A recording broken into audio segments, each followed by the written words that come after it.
পক্ষান্তরে যদি আপনি অলসতা করি বা দেরি করে আসি অথবা জুমার নামাজে আসলাম না, এরকমটাই তো হয়। এরকম অনেক ভাইয়েরা আমরা রয়েছি, বিশেষ করে ক্যাম্পে যখন জমা ছিল না, এখন 23 সালে জুলাই মাসের দ্বিতীয় জমা থেকে জমা চালু হয়েছে। এর আগে 5-6 মাস জমা এখানে ছিল না। করোনার সময় এখানে আলহামদুলিল্লাহ আপনারা যারা ছিলেন অনেকেই করোনার সাথে, ওনাদের মাধ্যমে জমা চালু হয়েছিল। আমি এখান থেকে শুরু করছিলাম, এখন পর্যন্ত চলতেছে। তো এর আগে দেখা যেত যে কষ্ট করে আমবাগান যাওয়া লাগতো না, হাজিখান যাওয়া লাগতো।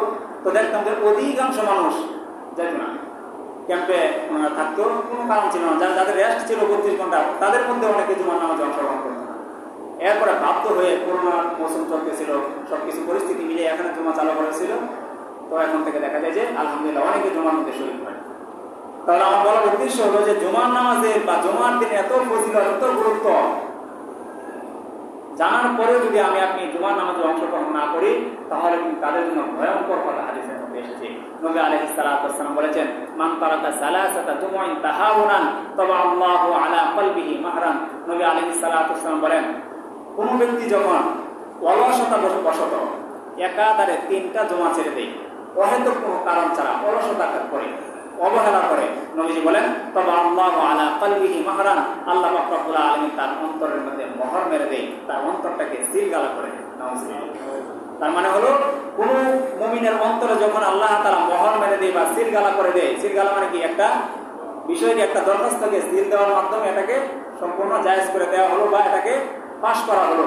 ঠিক তদ্রুপভাবে কোনো ব্যক্তি যখন একাধারে কোনো কারণ ছাড়া, কারণ থাকলে ভিন্ন কথা, সে অসুস্থ বা সে মরুভূমিতে রয়েছে বা এরকম কোনো মুসাফির রয়েছে, সে দেখা গেল কয়েকটা জমা মিস হয়ে গেছে, তার জন্য ভিন্ন কথা। কিন্তু কোনো ব্যক্তি বাসায় রইল, বাড়িতে রইল, কোনো কারণ ছাড়া সে একাধারে 3টা জমা মিস করলো, নবীজি বলেন তবে আল্লাহু আলা কলবিহি মাহরান, আল্লাহ পাক রব্বুল আলামিন তার অন্তরের মধ্যে মোহর মেরে দেয়, মানে তার অন্তরের মধ্যে তখন আর হেদায়েত প্রবেশ করে। আর যে অন্তরের মধ্যে হেদায়েত প্রবেশ করবে না, সেখানে শয়তানের বাসা বাঁধবে।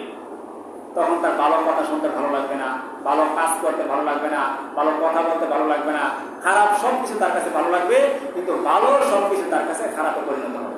তার মানে আল্লাহ তাআলা তার প্রতি যে একটা হেদায়েতের দৃষ্টি ছিল, এই হেদায়েতের দৃষ্টি আল্লাহ তাআলা তার কাছ থেকে উঠিয়ে নিয়েছে, তাকে গুনাহের মধ্যে, গোমরাহের মধ্যে ডুবিয়ে দিয়েছে। এবং নবীজি আরেক হাদিসের মধ্যে বলেছেন, মুসলিম শরীফের বর্ণনার মধ্যে এসে নবীজি বলেন যে তোমরা হয়তো অলসতা বন্ধ করবে, নয়তো আল্লাহ তাআলা তোমাদের অন্তরে চিরতরে মোহর মেরে দিবেন। 2টা কথা, হয়তো অলসতা বন্ধ করে জুমার নামাজে শরীক হতে হবে, অন্যথায় যদি অলসতা করো তোমাদের অন্তরের মধ্যে আল্লাহ তাআলা হেদায়েতের পরিবর্তে গোমরাহি ঢেলে দিবেন।